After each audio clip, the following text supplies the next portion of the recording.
سال 1980 رستم خوجایف که همگی 18 ساله بود برای خدمت به ارتش شوروی دعوت گردید. او در بخش اکتشافی نیروهای دسانتی در قلمرو افغانستان به خدمت پرداخت. این شهرهایی است که در آنجا مجاهدان را آماده می کنند. آنها تمام عمر در هر گوشه جهان می جنگند. ما باشیم همگی 18 سال داشتیم. ما را 2 و یا 3 ماه تمرین داده به افغانستان فرستادند. بعداً در تجربه جنگیدن را آموختیم. مرگ را با چشمانمان دیدیم. بنابر جوانی ترس فرا می گرفت. والدین به یادت می رسد.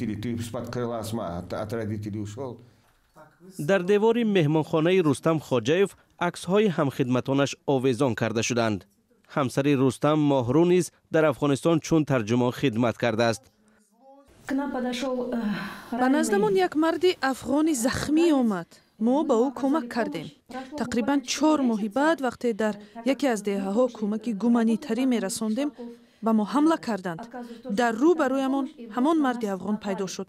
او دستانش را بالا برداشت و تیرپرانی خاتمه یافت. او به من گفت بروید، ما از آن ده بدون یگان قربانی برآمدیم. ما را کسی نپراند.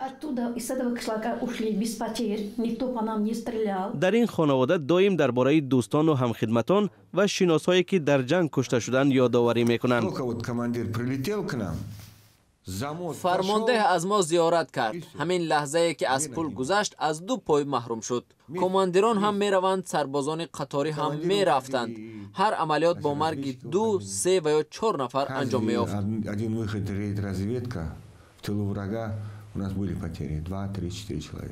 در سالهای مختلف 3 فرزند شکربای سعیدوف در افغانستان جنگ کردند. او تا به حال به اشک چشم لحظه گسیل آنها را به جنگ به یاد آوردن نمیتواند.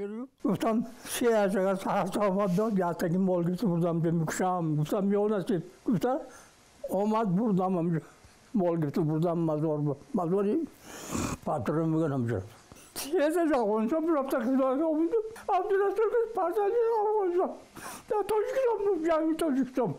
همه پسران شکربای در قسمهای مختلف نظامی خدمت کردند. چیکار کردم زمستان بود. هم و پیشدم کاسم اسنایپر گرفته پریدم اکوبا. همونجا من زخمی شده بودم. هم رو دیدم. نگاه اسپیتال بیام مثبت نگردیم. اینجا برف بلند بود. کاروان نمیاد ورتالو دیگه نمیپرید.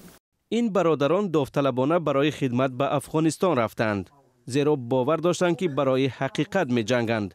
طرز حیاتی زندگیشون، رفتارشون همش ما با درس دادن.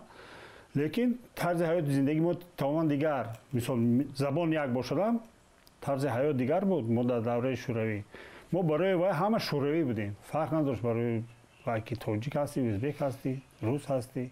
امروز به عیادت بیبی رجب سعیدا و همسر شکربای از جمعیت وتران ها آمدند تا اینکه به مناسبت 30 سالگی بیرون برآوردن نیروهای شوروی افغانستان مدال سپارند. این نشان سرسینگی به پسرش داده شده است. بیبی رجب به خاطر آوردن آن سالهایی را که فرزندانش در افغانستان جنگیدند دوست نمی‌دارد. همش بچه‌ها، کلین‌ها، دخترها، نیورها.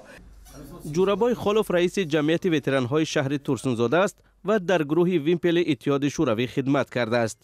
درباره خدمتش نقل کردن را دوست نمی‌دارد، اما عاید به فعالیت جمعیت با میل تام صحبت می‌آراید.